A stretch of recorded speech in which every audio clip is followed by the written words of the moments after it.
begin with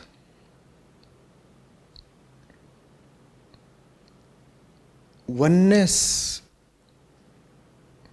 in the absolute sense cannot be seen. Remember here, as we have said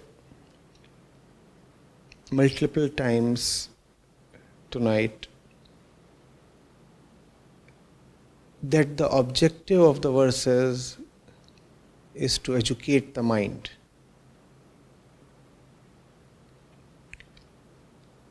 So when the word oneness is being used, it is being used in a sense that will be beneficial to the mind. The mind cannot experience absolute oneness because the mind operates in duality. All experience requires the experienced object to carry a background of its opposite. On a white wall, you will perceive nothing if it is marked with white. You cannot write with a white marker on a white board. Experience necessitates two. For one to be perceived, the second has to keep lurking in the background. Absolute oneness means the object of perception and its background and the perceiver have all become one. Now, how can there be any experience?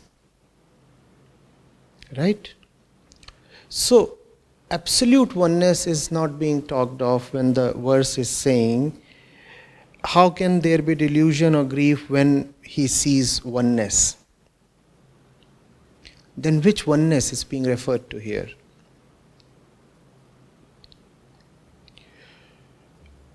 At the level of the constitution of mind, at the level of the outer body of the mind, as well as the inner body, the gross and the subtle bodies, that's where we all are one. That's the oneness being referred to, ekatva.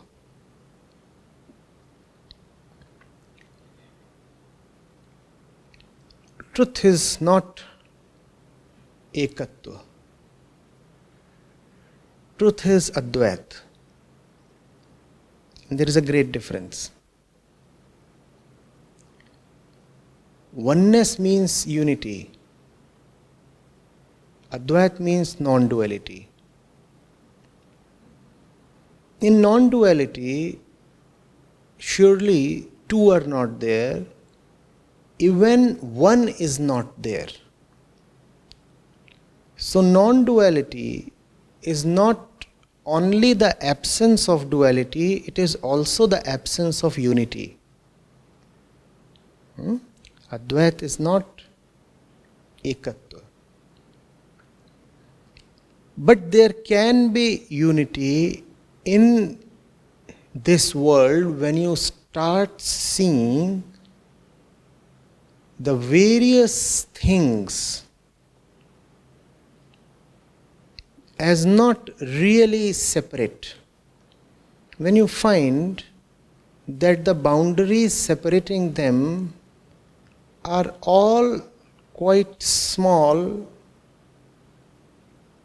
and feeble.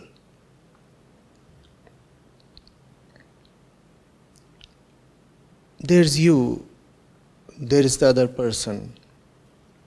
How separate are the two of you?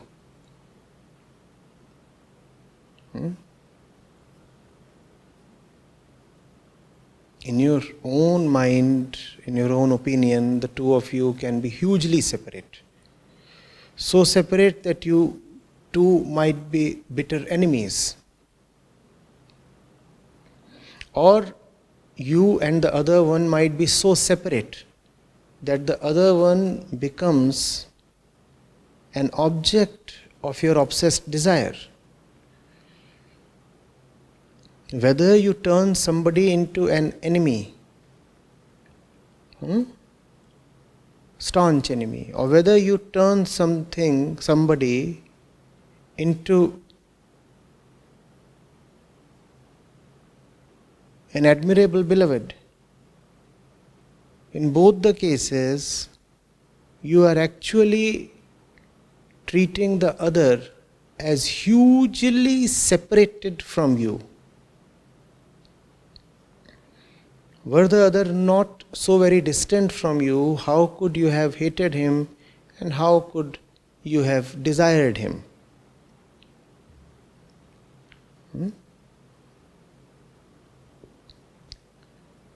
But how meaningful are these differences really?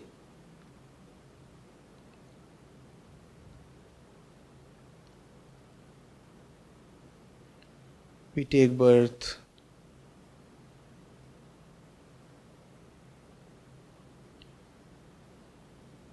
we grow, we die, we desire. Is there anything else that any person does in his lifetime? Body takes birth, body grows physically, body dies, and all this while the mind keeps desiring.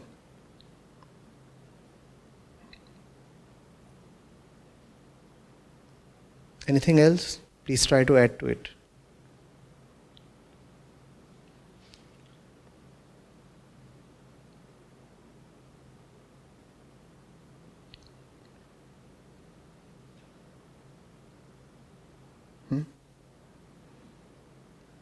Mind keeps desiring even as the body is hurtling towards death.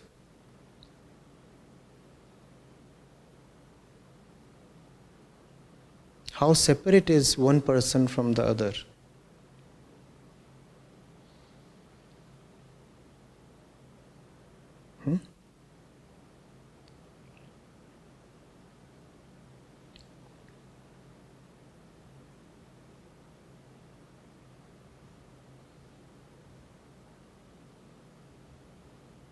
It's only when you go into the micro details that you start believing in the delusion of separatedness. And what are those details? Yes, we all desire, but he desires to have a black shirt and he desires to have a blue shirt. So therefore these two are separate. That's You take birth, you grow physically, and then you die. And in all this duration, when this process of growth and decline is happening, the mind is occupied with just one thing, desire. This is what a human being is so much about.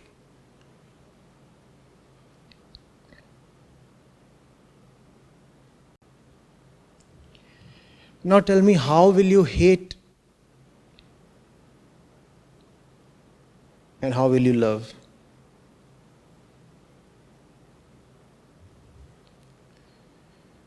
The one you are hating is not different from you, and it's impossible to hate oneself.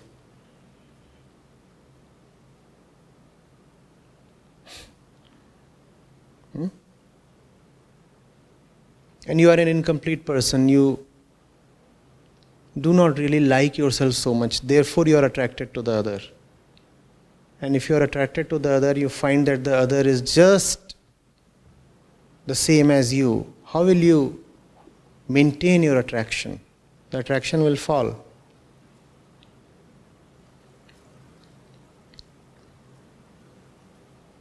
But he's just like me. Can neither love him nor hate him.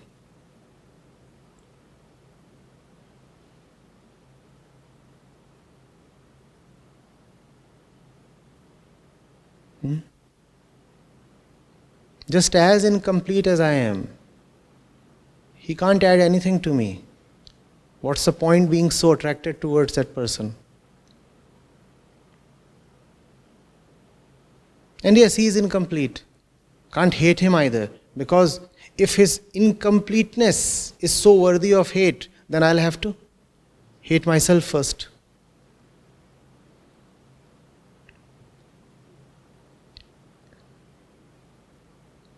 Now you are free of sansar, having seen this oneness. Are you getting it? And this is the only way to perceive what you call as oneness. I'll repeat what I said in the beginning. Whenever you hear of oneness, remember it's not about the truth.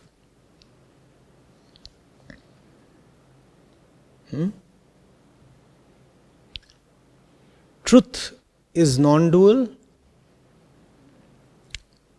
The fundamental prakritic tendency, aham vritti, is one, and sansar is 1000. These three have to be remembered when it comes to numbers. Truth is not even 1, not even 0. No number can be applied to it. Though application of 0 to truth appears quite alluring, no? But don't try even that. Not 2, not even 1, and not even 0.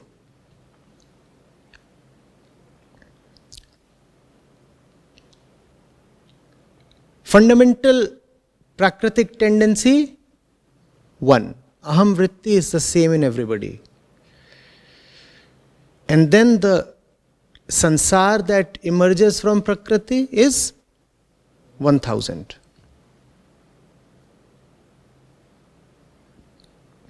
Clear? Moving into oneness, realizing oneness, is the maximum that you, the ego, can do. After that, what happens just happens. After that, you don't do things because you have realized that you are just the same as anybody else. And all action is always against something opposite, no? Can you move without friction? Unless you have something resisting you, action cannot happen. Unless you have resistance against you, action is impossible. Right? Once you have realized oneness, then there is no scope left for resistance. The other is just like you. How can there be resistance?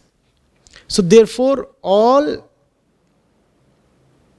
your doership ceases the moment you realize oneness. After that, nothing will be done by you because the doer has become incapable. The doer is gone. So the movement into non-duality is not caused or directed or done by you. It just happens. The mind's task is to go into the world. That's the rightful domain of the mind's investigation. If the mind wants to know, it must know itself and it must know its world. If the mind tries instead to know the truth, it is just a grand display of its fruitless vanity.